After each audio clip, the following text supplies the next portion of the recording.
হরে কৃষ্ণ বন্ধুরা, জয় জয় শ্রী রাধা মাধবের জয়। তোমাদেরকে আমার শতকোটি প্রণাম জানিয়ে আমি আজকের আলোচনাটি শুরু করতে চাই।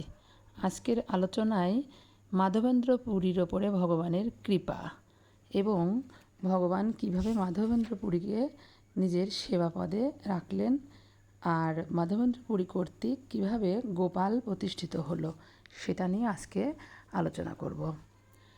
একবার শ্রী মাধবেন্দ্র পুরী ভ্রমণ করতে করতে বৃন্দাবনে উপনীত হন। তিনি গিরি গোবর্ধন পরিক্রমা করে স্নান করে সন্ধ্যার সময় গোবিন্দকুণ্ডের তীরে একটি বৃক্ষমূলে বসে প্রেমানন্দে নাম জপ করছিলেন। সেই সময় হঠাৎ একজন গোপবালক এক ভাণ্ড দুধ নিয়ে মাধবেন্দ্র পুরীকে দিয়ে বললেন, এই দুধটুকু তুমি পান করো, এখানে সকলেই মেঘে খায়, তুমি মেঘে খাচ্ছ না কেন? গোপবালকের সৌন্দর্যে মাধবেন্দ্র পুরীর ক্ষুধা তৃষ্ণা মুহূর্তেই দূর হয়ে গেল। তিনি অপলক দৃষ্টিতে বালকের অপ্রাকৃত সৌন্দর্য আস্বাদন করতে লাগলেন। তারপর তিনি বললেন, তুমি জানলে কি করে আমি যে না খেয়ে আছি? তখন গোপবালক বললেন, আমি এই গ্রামে বাস করি, অযাচক ব্যক্তিদের আমি আহার প্রদান করে থাকি। গ্রামের স্ত্রী লোকেরা পথ দিয়ে যাবার সময় তোমাকে দেখে গেছে, তারাই আমার হাত দিয়ে দুধ পাঠিয়েছে। দেরি হয়ে গেল, আমি এখন চললাম, পরে এসে ভাণ্ডটি নিয়ে যাব। এই বলে গোপবালকটি চলে গেল। ভগবদ্গীতার যে নির্ভুল বাণী তা এখন প্রমাণিত হলো। অনন্যাশ্চিয়ন্তন্ত মাং যে জনা পর্যুপাসতে তেষাং নিত্যভিযুক্তানাং যোগক্ষেমম বহমহম।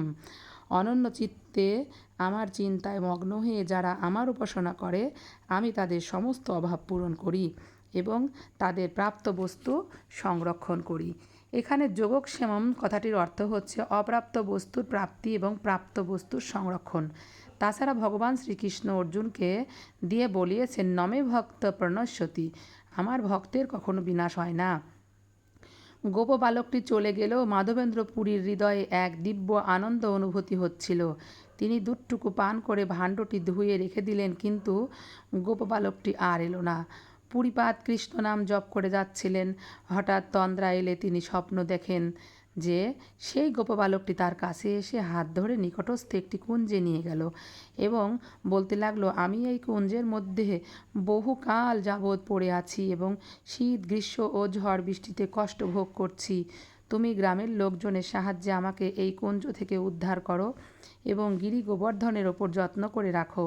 তাছাড়া একটি মন্দির প্রতিষ্ঠা করো আর শীতল জল দিয়ে আমার অঙ্গ ভালো করে পরিমার্জন করো।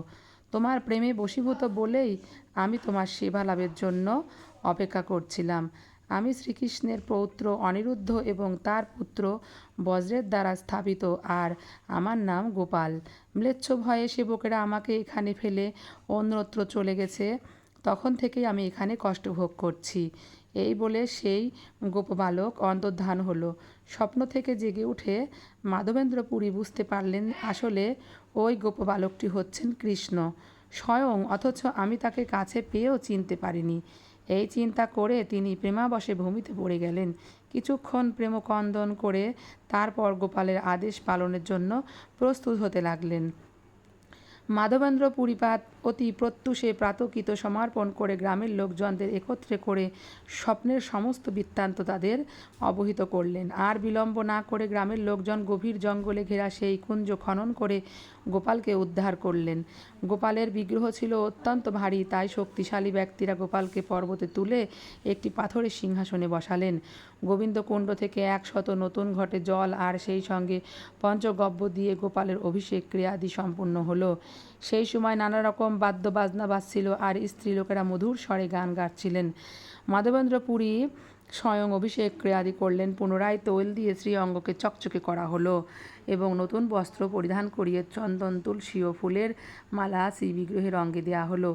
এবার শ্রী বিগ্রহের উদ্দেশ্যে মাধবেন্দ্র পুরী দই সন্দেশ কলা আদি নানা প্রকার নৈবেদ্য নিবেদন করলেন। তারপর গোপালের আরতির পর সকলেই দণ্ডবত প্রণাম নিবেদন করলেন। গ্রামের লোকজনেরা যখন বুঝতে পারলেন যে তাদের গ্রামে গোপালের শ্রী বিগ্রহ প্রতিষ্ঠিত হয়েছে, তখন তাদের ঘরে যত চাল ডাল আটা ছিল সব গোপালের জন্য নিয়ে এলেন। তারা এত পরিমাণে নিয়ে এসেছিলেন যে তাতেই পর্বতের উপরিভাগ পূর্ণ হয়ে গেল। কুম্ভকারের ঘর থেকে বড় বড় মাটির ভাঁড় আনা হলো। পরের দিন ভোরবেলা থেকে রান্না শুরু হয়ে গেল। রাশি রাশি অন্ন রুটি ও সবজি তৈরি হলো। তার পাশে দই, দুধ, মাঠা, শিখরিণী, পায়স, মথনী, স্বর প্রভৃতি পাত্র পূর্ণ করে রাখা হলো। সে এক বিরাট মহোৎসবের আয়োজন। এভাবেই অন্নকূট সাজানো হলো। পুরী গোসাই সব কিছু গোপালকে নিবেদন করলেন এবং সেই সঙ্গে বহু ঘট সুবাসিত জল প্রদান করলেন। বহুদিনের ক্ষুধার ফলে গোপাল সব কিছু খেয়ে ফেললেন, তবুও তার হাতের পরশে সব কিছু যেমনটি ছিল তেমনই রয়ে গেল। একমাত্র ভাগবত শুদ্ধ ভক্ত মাধবেন্দ্র পুরী তা অনুভব করতে পেরেছিলেন। গোপালের বিশ্রামের পর মহাপ্রসাদ বিতরণের জন্য পুরীর গোসাই নির্দেশ দিলেন। প্রথমে ব্রাহ্মণীদের প্রসাদ ভোজন করানো হলো, তারপর অন্য সকলে প্রসাদ ভোজন করলো। তাছাড়া অন্যান্য গ্রামের থেকে যারা এসেছিলেন তারাও তাদের মধ্যে প্রসাদ বিতরণ করা হলো। পুরী গোসাই কর্তৃক এত বড় মহোৎসবের আয়োজন দেখে গ্রামের সকলে চমকিত হলো। তাদের দাপর যুগে ব্রজবাসী কর্তৃক অন্নকূট মহোৎসবের কথা মনে করে দিল। এই মহোৎসবে নন্দ মহারাজ সহ ব্রজবাসীরা ইন্দ্র পূজার পরিবর্তে গাভী, ব্রাহ্মণ, গিরি গোবর্ধনের পূজা করেছিলেন। সেই সময় আমিই হচ্ছি গিরি গোবর্ধন। এই বলে কৃষ্ণ বিরাট রূপ ধারণ করে পর্বত প্রমাণ খাদ্য সামগ্রী নৈবেদ্য সব গ্রহণ করেছিলেন। গোপালের আত্মপ্রকাশ শুনে এক এক দিনে এক এক গ্রাম থেকে পর্বত পরিমাণ খাদ্য সামগ্রী আসতে লাগলো। ফলে প্রতিদিনই গোপালের অন্নকূট মহোৎসব হতে লাগলো। এমনকি মথুরার বড় বড় ধনীরা গোপালকে সোনা, রূপা, বস্ত্র, গন্ধদ্রব্য আদি মূল্যবান উপহার দিল। একজন ধনী ব্যক্তি একটি মন্দির নির্মাণ করে দিল, কেউ প্রাচীর তৈরি করে দিল, কেউ পাকশালা নির্মাণ করে দিল, আবার অনেকে গাভী দান করলো। ফলে গোপালের হাজার হাজার গাভী হলো। গৌড়দেশ থেকে দুজন বৈরাগী ব্রাহ্মণ এলে পুরীপাদ তাদেরকে দীক্ষার দ্বারা কৃপা করে গোপালের সেবা দায়িত্ব অর্পণ করলেন। এভাবে মহা আড়ম্বরেই 2 বছর গোপালের সেবা পূজা হতে লাগলো। ভগবানের শুদ্ধ ভক্ত মাধবেন্দ্র পুরীর আনন্দের সীমা রইল না। বর্তমানে এই গোপাল নাথদ্বারে শ্রীনাথজি নামে বল্লভ সম্প্রদায় কর্তৃক সাড়ম্বরে পূজিত হচ্ছে। গোপালের দর্শনের জন্য প্রতিদিন বহু তীর্থযাত্রীর ভিড় হয়। শ্রী কৃষ্ণদাস কবিরাজ গোস্বামী মাধবেন্দ্র পুরীকে কৃষ্ণ প্রেম কল্পবৃক্ষের প্রথম অঙ্কুর বলেছেন।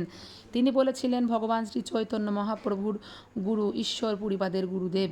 তার অলৌকিক প্রেম ভক্তি দর্শন করে মহাবিষ্ণুর অবতার ও শ্রী অদ্বৈত আচার্য প্রভু তার কাছে দীক্ষিত হয়েছিলেন। এমনকি মেঘদর্শনে শ্রী পুরীপাদের কৃষ্ণপ্রেমের অষ্টসাত্ত্বিক বিকার হতো।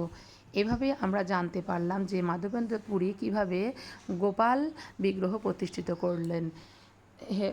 শ্রোতাবিন্দু, আমার বলাতে যদি কোনো ভুল থাকে, কোনো অপরাধ থাকে, নিজ গুণে ক্ষমা করে দেবেন এবং আপনাদের চরণধূলি দিয়ে আমাকে কৃতার্থ করবেন।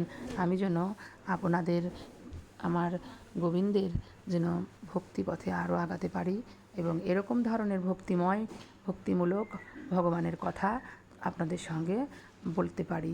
তাই যদি আমার এই আলোচনাটা যদি ভালো লাগে তাহলে একটি অবশ্যই কমেন্ট করে বলবেন কেমন হয়েছে, একটি লাইক দিবেন আর আমার চ্যানেলটিকে সাবস্ক্রাইব করে পাশে থাকবেন। রাধে রাধে।